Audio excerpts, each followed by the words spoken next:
Please don't make At some point, if you let me finish, and at some point, you have to draw a line underneath and say, these are the results that were issued. There's 2 surveys being done here, and you need to move forward. You cannot keep revisiting. It's impossible. This is not the first survey that's done. There have been 2 other surveys that have been done in my time in the parish council, and we're still no further forward in getting any social home. This isn't an opportunity, and to chuck it away again just through like let's do another survey, it is absolutely ridiculous. And it's not ridiculous. The need, if you let me finish please, the need for social housing is still there. And it doesn't matter whether it's going to take you 2 years to complete this and to actually build a house, the need will change again. But the general need has always been for the same amount of houses for the last maybe 20 years. And it is ridiculous to keep chucking it around the table. It's absolutely ridiculous. What about on the Stratford-upon-Avon, who have written in, it's what? 84% against the plan, 16-4. So isn't that? So That is the Stratford Council, that's what the report is there for. yes, that's right. The results now. 84 against and only 16-4. If I just ignore that. And can I just point out, Chris, can I just point out that anybody in the country can put their name onto that portal? Anybody. Yeah. So you don't have to live in a village. You can live in Birmingham, you can live in Liverpool, you can live in Scotland. Anybody can put. There were some who wanted who actually do live away. We've noticed that. The full consultation process that was followed here in this village hall in 2020 in March. People were invited here and the plans were displayed on boards pretty much as they are. They've been adapted and improved since then. In 2020 there were people handed in forms, comment forms. So all the people that turned up, there were about 60 sheets handed in. And 70% of the sheets that are handed in were in support of this development in this particular location. There were 16 on that day, the people who were there. Everybody had the opportunity to No consultation. It was the 3rd week of COVID. COVID was just starting then, yeah.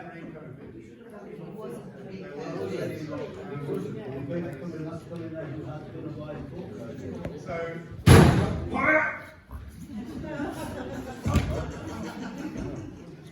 Let one person speak at a time. all I'm saying that the parish council is here to represent the majority of this village. So represent them then. We are representing the You majority said of to the me, village. you said you're all right to know it already. Consultation process has been carried out. So I've got a question for Mr. Giller actually. Can you cast your mind back to 2013 when you and Mr. Ward rejected that site as being completely unsuitable, too expensive to develop, too costly, too difficult? You walked around the village with me, Mr. Townsend. You don't remember that? Well, you were there. He rejected it out of hand.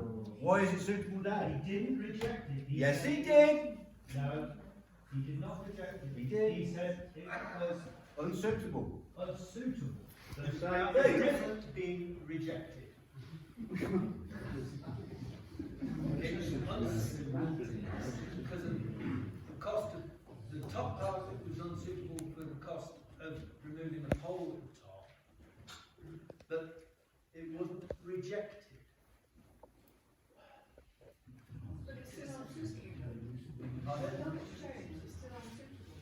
Yeah. But if you could find us another site, I'm sure we will. I refer to my previous comments, Mr. Chairman. Pardon? I refer to my previous comments. There was no site then. But there are no other sites. There was no site then. There was a possibility of sites. Where? Where? I don't know where.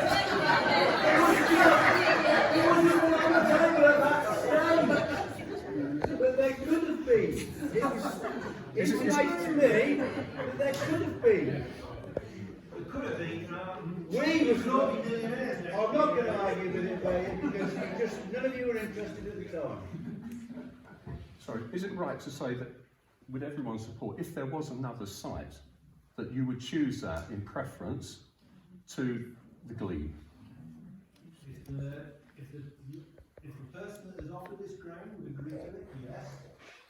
But would that get the whole support of this of the people here? I know there's been a lot of work, there's been a huge amount of work done on it by yourselves, by the councillors and by the Housing Development Association. No one disputes there's a need for housing, whether the number's 5, 8, 10, 50.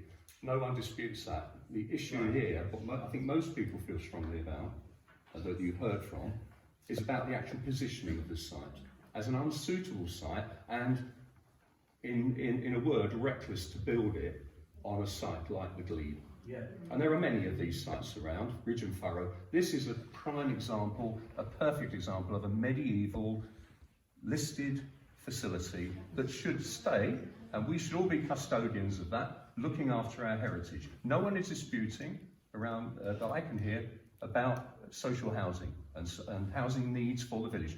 The village needs to thrive, that's a given. You've got a dying pub, you've got no bus service, you've got no school, you've got no shop, you've got nothing, but you're inviting more people in. So you need to do something about that.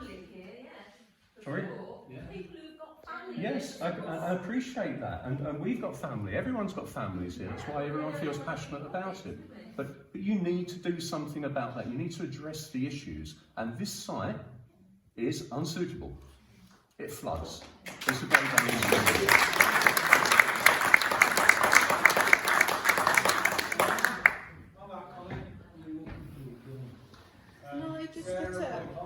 I would like to just say I've actually come to speak about the next issue. But what you're all missing, and I put to our councillor, is both of them there represent the area of outstanding natural beauty and highways. What contribution have they made, coming back to what was said here, to explore other issues? Why are you all shouting at each other tonight about something that's been going on for years, when our councillors here, as rightly somebody said, we seem to be not impartial, but we are impartial. And I won't detain you further, because I'm going to talk about this impartiality and political issues and our councillors failing us. Because if you asked your councillors, what have they put in? Have they objected? Have they come and listened to you? Or are they just pushing what Stratford District Council want? Because if you think that this is not setting a precedence, then all I can say is of what these councillors have allowed to happen at North Farm is setting a precedence. And I'm sorry, so I would question these people here of how are they listening to you as a community? How are they trying to bring you together? I totally agree we need affordable housing here, but so can they stand up and say how they've not just listened to you, but walked the walk and not just talk the talk?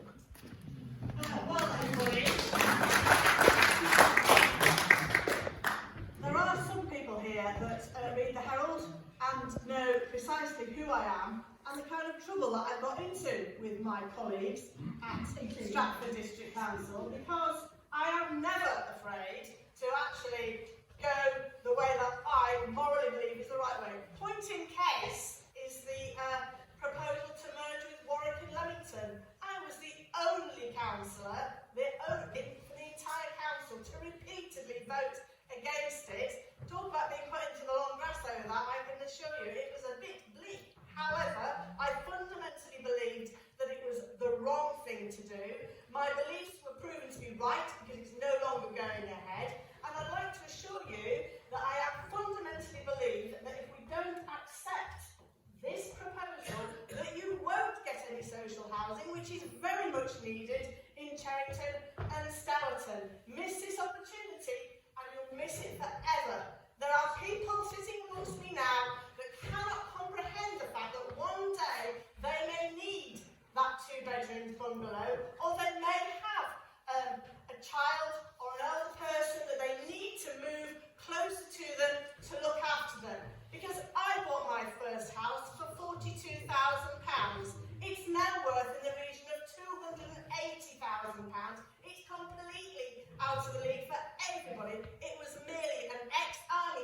with 2 bedrooms, a kitchen and a living room, and that is what those houses are going for. This is a beautiful, well thought out development. There are no more sites in Cherington and Stourton. That has been exhausted. I urge you to get behind this with its flaws. People have listened. We're concerned about flooding. I'm concerned about it.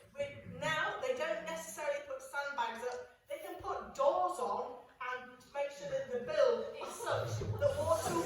Please listen to me, because I know this. It is how you stop the egressing of water now. It is not done by hard landscaping. It is done by the actual build itself. And if you would like to any further discussions on that, then you go to Browns. I take particular exception to be told that I only do what Stratford District Council, because there isn't an officer at Stratford District Council that would say Sarah Hawley-Hoggins always does as she's told, because frankly, most of the time, I do what I know is right, and I'm not allowed to plough my own furrow on behalf of those residents living in the most rural areas. This opportunity isn't going to come along again. It's going to be another several years before it's built and ready for occupancy. There are young people sat in front of me. This is where your children could be living and your grandchildren. I urge you to get behind this and to moderate your tone when speaking to officers of both the council, officers of the police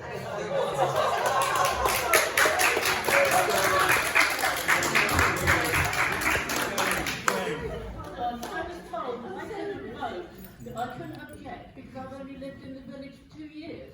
And I've got the sewerage outside my house, but I've only lived here 2 years and I don't have a right to have an objection. If you're going to object to anything, you must have a planning reason for that objection. You can't just write, I don't like it, I don't want it here. It has to be a planning reason, and your parish council should be able to help with it.